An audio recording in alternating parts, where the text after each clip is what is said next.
Hey everyone, just welcome to this little video. I've just thought I'd give you a bit of a look at the 2021 farewell tour Jack Haudenschild 118 scale Pennzoil Abreu racing sprint car from the 2021 season. So Jack Haudenschild, pretty sure he ran 25 races in the World of Outlaw series that year, just on his way to hanging up his boots.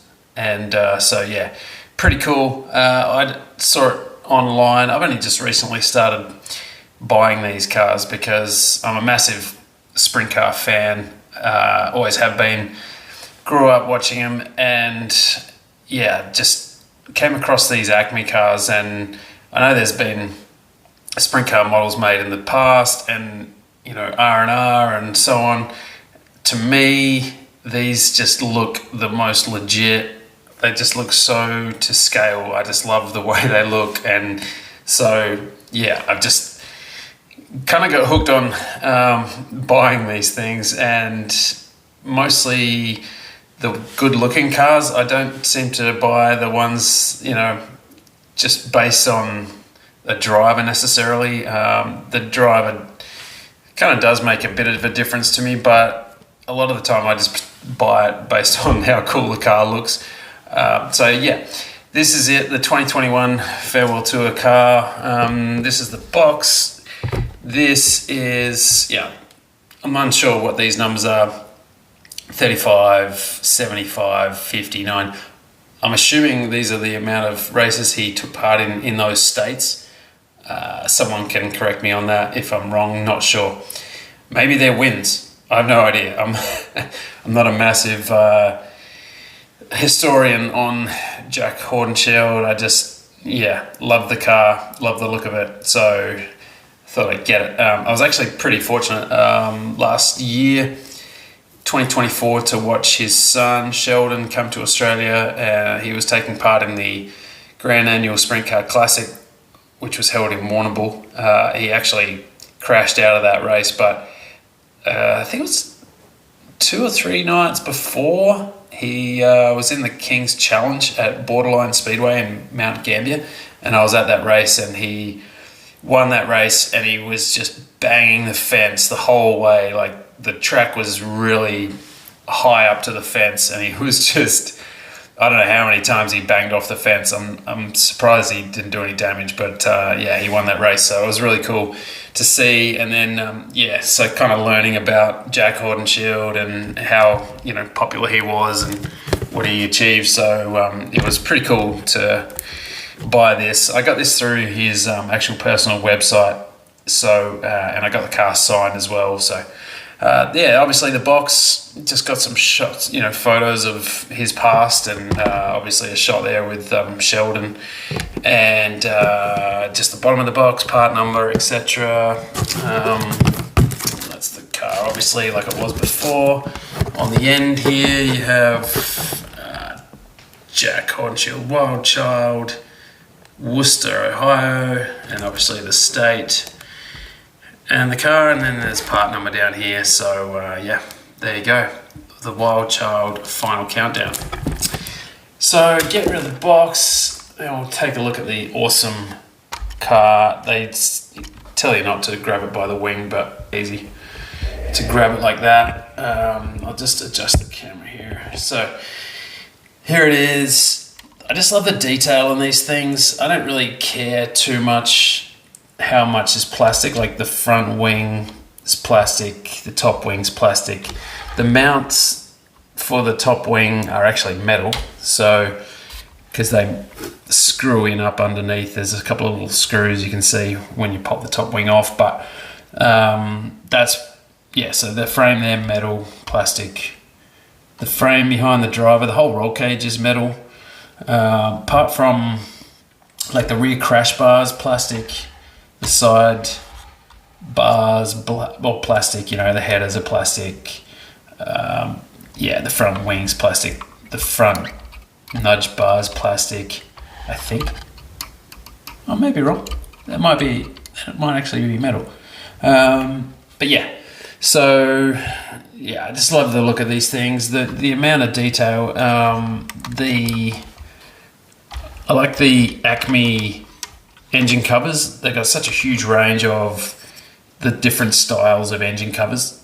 This one obviously is very similar to it's the same as the style that Kyle Larson runs with the Finley Farms car.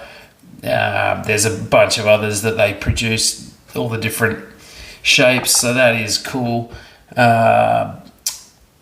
Authentic Collectibles have started producing these they're very similar here in Australia. The detail, they don't have all the different engine covers yet, so that's one thing I think, going forward, that's probably what I'd love to see, is if they can start punching out the different shapes, engine covers. Like they've got the cars, the ones they produce have the side filled in here where the driver is, whereas Acme have, every different style of, the way they cover in the side here. Some are brought forward to cover that frame up where the arm guard is. There's just a huge difference. There's just more range with the Acme cars, and I just love everything they do. They just the engine detail looks sweet. The only funny thing is with this car is the rear crash bar.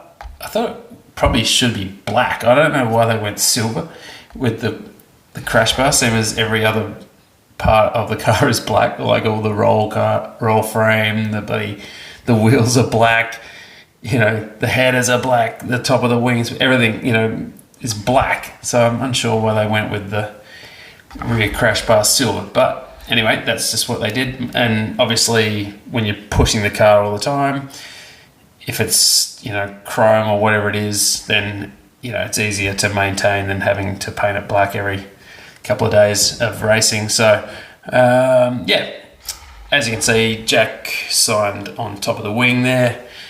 Like I said, I bought this through his actual personal website, and I think they've got a bit of a deal going on at the moment, which is, I'm not sure of the price, but definitely cheaper than I purchased this one for. I had to get this through the site, then sent via Stackery to a US address and then to Australia. So it was a long way of getting it here, and Stackery's not cheap either. It'd be awesome if I found someone in the States who would love to send them here for me. That would be awesome. Also, one thing I do love about this, as you can see, there is a tilt on the car. Like the thing is leaning to the left, as you would imagine, with the left rear being smaller than the right rear. But the way they set the front axle angle, it all works so the car sits level. And that is one thing so far with Authentic Collectibles in Australia. They haven't worked out how to get the car to sit level. I think they've just worked it out that the frame is level, but then they put the right rear on, and it makes the car rock. So that is just one thing that they've got to work out, and that is just one thing I do love about the Acme car. It just sits still, nice and steady, and it's just well built.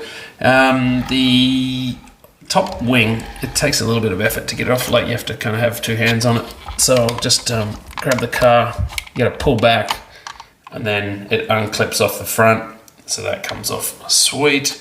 And then, I don't know, as you can see, there's 4 screws holding I'm guessing the wing is in 2 pieces, and then they've screwed that together with the frame inside it.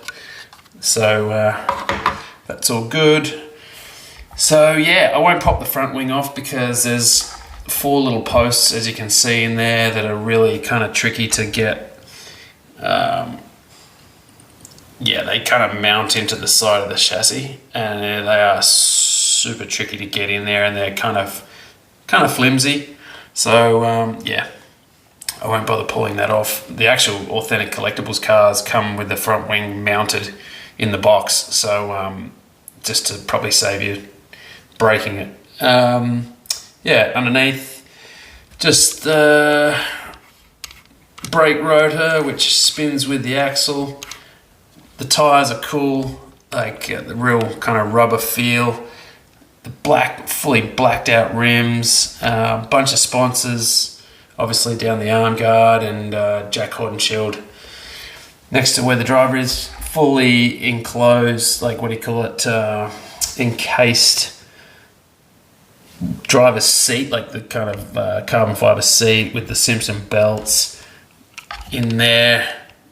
It's hard to see, but the belts are in there, and there's actually buckles. If you look hard enough, there's buckles sitting at the very base of the seat, which is pretty cool. And there's a couple of gauges in there as well.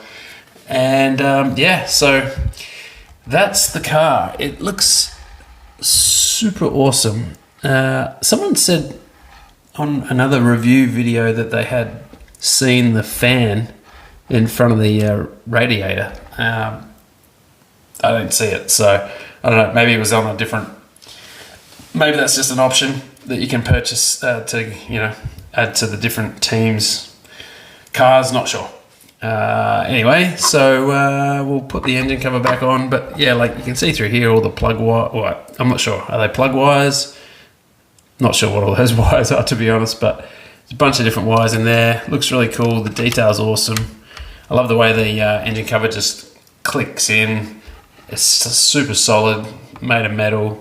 So it's just a, super solid car. And I think you can also buy these through the Rico Abreu website as well, if you're trying to track one of these down. They may have sold out, I'm unsure, but there's definitely some for sale on the Jack Haudenschild's website. So yeah, check it out. I think it looks really cool. I love the Finley Farms, Kyle Larson one, obviously because he's a winning, he's just a legend. The car is very plain. The Finley Farms car, it's all kind of white, obviously, but it just does look cool when the cars are all kind of one color, and then you've got the main panel of the wing is like black or a solid color. Looks really cool. I'm a huge fan of the new Tanner Holmes Tarleton Motorsport car. That thing looks unreal, full blacked out with a bit of gold and stuff. So yeah, that'll be cool. Might have to get myself one of those. It depends on how far the bank account stretches, but yeah. Anyway, hope you like the review. Check them out. Go to Acme Diecast and have a look at these things. They're really cool. So yeah, enjoy, and we'll see you next time. Bye for now.